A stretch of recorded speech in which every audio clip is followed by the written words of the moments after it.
Hi అండి, అందరికీ నమస్తే. నేను మీ సునీల్ మద్దాల. ఆంధ్రప్రదేశ్లో వరద బీభత్సం ఎంత దారుణంగా ఉందో మీరు అందరూ చూస్తున్నారు. అలాగే చాలామంది ఇబ్బందులు పడుతున్నారు, ఎంతోమంది నరకయాతన అనిపిస్తున్నారు. ఏంటి రాష్ట్ర ప్రభుత్వం ఏం చేస్తుంది, రాష్ట్ర ప్రభుత్వం అసలు ఎక్కడుంది అని రకరకాలుగా అయితే ఎవరికి తోచినట్లుగా వాళ్ళు మాట్లాడుతున్నారు. ఇలాంటి సందర్భంలో జనాలందరూ కూడా ఒక విషయాన్ని మాత్రం మర్చిపోవట్లేదండి. ఏంటంటే ఎక్కడున్నారు మా జనసేన అని కొంతమంది ఏదైనా ఉప ముఖ్యమంత్రి వర్యులు గౌరవనీయులటండి ఎవరైతే పవన్ కళ్యాణ్ గారు ఉన్నారో ఆయన ఎక్కడ, పవన్ కళ్యాణ్ గారు ఎక్కడ ఉన్నారు, అసలు పవన్ కళ్యాణ్ గారు మా గురించి పట్టించుకోవట్లేదండి, పవన్ కళ్యాణ్ గారు ఏమైపోయారు, ఒక మాట లేదు ఏంటి, పవన్ కళ్యాణ్ గారు అసలు ఏం చేస్తున్నారు అనే ఒక టాపిక్ అయితే ఒక చర్చ అయితే కనుక అంతవర్ణంలో కూడా 100% ఆయన గురించి అయితే కనుక చాలామంది పోస్టులు చేయడం, ట్యాగులు చేయడం అయితే జరుగుతుంది నిన్నటి నుంచి కూడాను. నిజంగా వాస్తవంగా ఆలోచిస్తే కనుక ఏరాయన అదే పవన్ కళ్యాణ్ గారు ఎక్కడున్నారు అని ఆలోచిస్తే ఆ మాటలన్నీ మాట్లాడే ముందు, అసలు విషయం చెప్పే ముందు నాది రిక్వెస్ట్ ఉందండి, మర్చిపోవద్దు. ఈ వీడియో చాలామందికి తెలియాల్సిన వీడియో, చేరాల్సిన వీడియో కాబట్టి ఇన్ఫర్మేషన్ పాస్ చేయాల్సిన బాధ్యత మీకు ఉంది. కాబట్టి అంతే బాధ్యతగా మీరు లైక్ చేయండి. ఈ వీడియోని లైక్ చేస్తే పక్కాగా ఈ వీడియో ఎక్కువ మందికి అయితేనే షేర్ అవుతుంది. లైక్ చేయండి. అలాగే ఈ వీడియోని ఎండ్ వరకు చూసి మీ అమూల్యమైన అభిప్రాయాన్ని పార్టీలకు అతీతంగా పవన్ సార్ ఎక్కడున్నారు, డిప్యూటీ సీఎం గారు ఏం చేస్తున్నారు, వరదల్లో రాష్ట్రం కొట్టుకుపోతా ఉంటే, వరదల్లో చాలామంది వరదలతోటి రాష్ట్రమే విలయతాండవం చేస్తూ ఉంటాయి. ఇలాంటి పరిస్థితుల్లో కూడా ఒక మాట కానీ ఆయన ఉపదేశం కానీ ఆయన సందేశం కానీ ఏమీ లేకపోవడం అసలు అందరూ నిర్గంధపోయేలా ఉండన్న వ్యవహారం. కాబట్టి అలాంటి పవన్ సార్ ఎక్కడ ఉన్నారు, ఏమైపోయారు, దీని గురించి మాట్లాడే ముందు దీని మీద మీ అభిప్రాయం తెలియజేయండి. అంతేకాదు పక్కాగా మన ఛానల్ సబ్స్క్రైబ్ చేసుకోండి. ప్రజలకు ఏదన్నా సమస్య ఉంటే మన వీడియోలు ఉంటాయి, ప్రజల సమస్య మీద ఉంటాయి కాబట్టి పనికొచ్చే వీడియో ఉంటాయి కాబట్టి పక్కాగా సబ్స్క్రైబ్ చేసుకోవచ్చు. ఇప్పుడు వీడియోకి వెళ్ళిపోదాం. ఏంటంటే బోటుకు 2000 అంటండి విజయవాడలో. ఏదైతే అరాకొరా బోట్లతోటి, ఇది వాస్తవం అండో, ఏదో కావాలని పరిగెట్టుకుని మసిపూసి మారేడుగా చేయాలనే ఉద్దేశం నాకు అస్సలు లేదు, ఉన్నమాటే. అరాకొరా బోట్లతోటి ఎందుకు అరాకొరా బోట్లు అంటే బోట్లు ఉంటాయి కదా, కావాల్సిన బోట్లు రప్పించవచ్చు కదా. ఎందుకంటే విశాఖ తీరం నిండా బోట్లు ఉన్నాయి, అక్కడ ఉన్నాయి, ఇక్కడ బోట్లు ఉన్నాయి, అలాంటి బోట్లను తీసుకురావచ్చు కదా. ఎందుకని అరాకొరా బోట్లు పెట్టారు అని అనుకుంటే కనుక ఈ తుఫాను హెచ్చరికని పెద్దగా పట్టించుకోరా, ఇది వాస్తవం లేదు, తగిన సమాచారం లేదా, ఒకవేళ ఉన్నా కానీ ఎందుకని అశ్రద్ధ వహించారు, ఎందుకని అలసత్వం వహించారు. కాబట్టి అరాకొరా బోట్లు అప్పటికప్పుడు అరాకొరా బోట్లతోటే ఏదో 10, 15, 8 అని కొంతమంది మాట్లాడుతున్నారు, 180 బోట్లు నాకు సిద్ధమొచ్చామని కొంతమంది మాట్లాడుతున్నారు. ఎన్నున్నా కానీ 4,50,000 మంది సుమారు జనాన్ని, 4 లక్షల మంది జనాన్ని చేరేయాలంటే ఎన్ని బోట్లు కావాలండి. కాబట్టి అరాకొరా బోట్లే ఎన్నున్నా కానీ ఆ అరాకొరా బోట్లు జనాన్ని తీసుకురావడానికి చాలా మట్టుకు వాడితే దాంట్లో ఉన్న బోట్లలో సగం బోట్లు ఏంటి మీరు అక్కడ తీసుకెళ్లాలా మేము. కాబట్టి మీ ఫ్యామిలీని, మీ సామానాన్ని, మీకు ఉన్న సరుకుల్ని వీటన్నిటిని తీసుకెళ్తాం, 2000 అవుద్ది ఫ్యామిలీకి వచ్చి. ఇలా రేటు మాట్లాడుకుని ఒక రకమైన దందాకు తెరతీశారంటే అలాంటి సమయంలో ఏంటి ప్రజల ప్రాణాలు కాపాడుకోవాలనే ఆదుర్తలో ఉన్నప్పుడు, ప్రజల భయాందోళనలో ఉన్నప్పుడు కొత్త రకం దందా 2000 రూపాయల బోటుకి. అసలు ప్రభుత్వం ఏం చేస్తుంది, అసలు బోట్లు సమకూర్చాల్సింది ఎవరో, పైగా ఈ బోట్లో 2,000 రూపాయలు ఈ దందా ఏంటిది. కాబట్టి ఇలాంటప్పుడు చాలామంది ఆలోచించారు ఏరి పవన్ కళ్యాణ్ గారని. తర్వాత ఇంకొక విషయం అండి, భోజనాల దగ్గర ఏదైతే భోజనాలు వస్తాయి ఏంటి భోజనం ప్యాకెట్లు పట్టుకొస్తారో అని రోజున్నరసేపు ఎదురు చూస్తారంట చాలామంది. భోజనం ప్యాకెట్లు లేక రోజున్నర సేపు ఎదురు చూసిన వాళ్ళకి సరిపడిగా అందరికి ఉన్నాయండి కనుక ఒక ప్యాకెట్ తోటి కుటుంబం మొత్తం సరిపెట్టుకోవాల్సిన పరిస్థితులు ఏర్పడ్డాయి. భోజనం ప్యాకెట్లు తేవాలంటే కనుక మనమే తెచ్చుకోవాలంటే ఈత కొట్టుకుని వెళ్ళి కిలోమీటర్ దూరం వెళ్ళి లైన్లో నిలబడి క్యూలో నిలబడి అద్దెతో తెచ్చుకోవాలి. అందకపోతే మళ్ళీ తిరిగి అసలు లక్షమంటే మళ్ళీ వెనక్కి వచ్చేయాలి. ఇది పరిస్థితి, ఇది జరిగిందండి పరిస్థితి. కాబట్టి 3 లక్షలు 4 లక్షల మంది జనాభాకి 1,00,000 ప్యాకెట్లు ఉంటే ఎక్కడ సరిపోతాయి. చాలా మందికి భోజనం ప్యాకెట్లు అందలేదు ఎందుకు రాని అడిగితేనేమో వైసీపీ అధికారులు వల్లే అందలేదు అంటారు ప్రభుత్వం. ఇదో గొప్ప విచిత్రం. అందించాల్సింది మీరు కదా, మళ్ళీ వైసీపీ అధికారులు ఎలా వచ్చారు ఎక్కడి నుంచి అంటే కనుక ఎక్కడెక్కడైతే ఇబ్బందులు ఉంటే అక్కడ వైసీపీ అధికారులు ఉన్నట్టే లెక్క, అలాగే చెప్తున్నారు మరి. కాబట్టి ఈ బోట్లు మంత్రులకి, ముఖ్యమంత్రి గారికి, అధికారులు తిరగడానికి ఉపయోగపడ్డాయి తప్ప మిగిలిన జనాలు తీసుకురావడానికి బోట్లే లేవు, ఇది వాస్తవం. తర్వాత ఇంకోటి ఏంటంటే పాల ప్యాకెట్లు, ఎవరైతే పెద్దోళ్ళు ఉన్నారో, చిన్నోళ్ళు ఉన్నారో, పిల్లలు ఉన్నారో వాళ్ళ పాలు ఖచ్చితంగా అవసరం.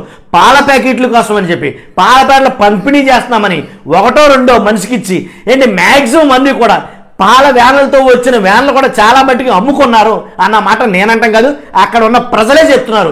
మైకు నోటు కలిపి పెడితే చాలు వాళ్ళ పడే బాధలు అసలు ఏంటి కంటోపాఠంగా వస్తూనే ఉన్నాయి. కానీ కాబట్టి వాళ్ళు చెప్పింది ఏంటంటే కనుక ఒక్కో పాల ప్యాకెట్ని ఎందుకు అసలు పాల ప్యాకెట్ వచ్చే 80 రూపాయల నుంచి 180 రూపాయల దాకా అమ్ముతున్నారు అని ప్రజలు మాట్లాడుతున్నారండి. ప్రజలే చెప్తున్నారు వాస్తవంగా అయితే కనుక. కాబట్టి భోజనం ప్యాకెట్లు కాడ, పాల ప్యాకెట్లు కాడ నానా అవస్థలు పడ్డాం. ఇంత దారుణం మేము ఎప్పుడు చూడాలి. కొంతమంది మాట్లాడిన మాట మరీ దారుణమైన మాట అని చెప్పమంటారా? కరోనా టైంలో మేము చచ్చిపోయినా బాగుండిపోను.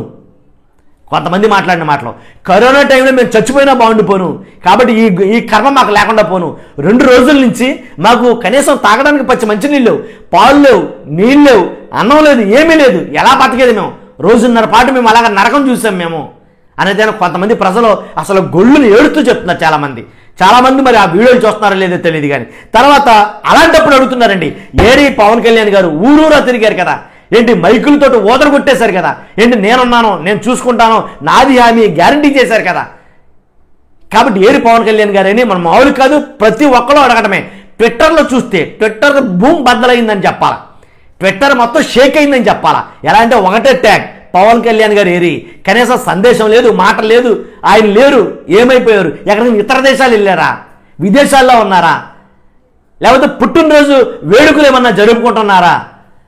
అసలు ఎందుకని అంత గోప్యంగా ఉన్నారో, అంత సైలెంట్గా ఎందుకు ఉన్నారో, అసలు ఏమైంది అని ఒకటి కాదండి, కొన్ని లక్షల ప్రశ్నలతోటి ట్విట్టర్ని మొత్తం షేక్ చేశారు. ఇప్పుడు కూడా అదే ట్రోల్ అవుతుంది, ఏరి ఎక్కడున్నారో అని. కాబట్టి 4 లక్షల మంది వరద బాధితులు, 74 చెరువులకు గడ్డుపడిపోయినాయి. తర్వాత 2000 కిలోమీటర్ల మేర రోడ్లు పాడైపోయినాయి. ఎంత ప్రకృతి విపత్తు ఉందని తెలిసి కూడా ముందు జాగ్రత్త చర్యలు తీసుకోకపోవడం ముమ్మాటికి తప్పే, ఎలాంటి డౌట్ లేదు. ఎందుకంటే ముందు ఎన్ని విభాగాలు ఉన్నాయి ఆంధ్రప్రదేశ్లో? వరద వస్తుందంటే, తుఫాను పడుతుందంటే, వాయుగుండం పడుతుందంటే ముందే 3-4 రోజులు ఒక ట్విట్టర్లో అయితే కనుక ఒక అతను పవన్ కళ్యాణ్ గారికి జరగబోయేది ఏదైతే తుఫాను విపత్తు ఉందో దాని గురించి పవన్ కళ్యాణ్ గారికి ట్యాగ్ చేసి మరి వదిలేడు ఆయన. ఎప్పుడు ఏమీ లేనప్పుడు 4-5 రోజుల కిందట. కాబట్టి రాష్ట్ర ప్రభుత్వాలు కూడా ఆల్రెడీ హెచ్చరికలు జారీ చేశాయి. మరి ఎందుకని అంతలా మెన్నకొండిపోయారో తెలియదు. కాబట్టి విపత్తును అంచనా వేయటంలో అబ్సల్యూట్లీ పూర్తిగా ఫెయిల్ అయింది ప్రభుత్వం అనేది చెప్పొచ్చు. తర్వాత వరద సహాయక చర్యల్లో ముమ్మాటికి పూర్తిగా ఫెయిల్ అయిందని చెప్పొచ్చు.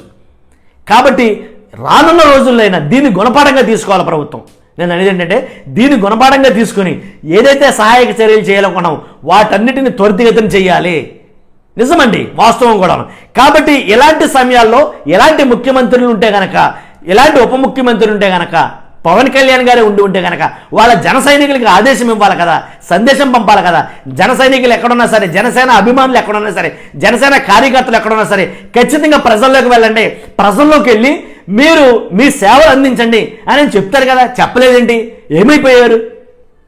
కాబట్టి జన సైనికులకు సందేశం ఇవ్వాల, జనసేనాలకు సందేశం ఇవ్వాల. కాబట్టి వాళ్ళు వరద సహాయక చర్యల్లో పాల్గొమనే సందేశం ఇవ్వాల. ఏమీ చేయలేదు, ఏమైపోయారు? తర్వాత అంతేకాదండి, ప్రజలు ఇంకొక ట్యాగ్ చేస్తున్నారు ట్విట్టర్లో కానీ, ఫేస్బుక్లో కానీ, వాట్సాప్లో కానీ. ఇంకొకటి బాయ్ కుట్రలు అవుతుంది. నాదెండ్ల మనోహర్ గారు అసలు కనబట్టలేదు, ఎక్కడికి వెళ్ళారు? నాదెండ్ల మనోహర్ గారు మొత్తం వరద సహాయక చర్యల్లో కనబడటం లేదు, ఎక్కడికి వెళ్ళారు? నాదెండ్ల మనోహర్ గారు కూడా ఎందుకని ముందుకు రాలేదు? ఇలాంటి రాష్ట్రం, ఇలాంటి పరిస్థితులు ఉన్నప్పుడు మంత్రులు కానీ, ఎమ్మెల్యేలు కానీ హోటాహోటి ఆ ప్రాంతాలకు వెళ్ళి మొత్తం సహాయ చర్యల్లో తలమునకలవ్వాల్సిన పరిస్థితుల్లో ఏమైపోయారు?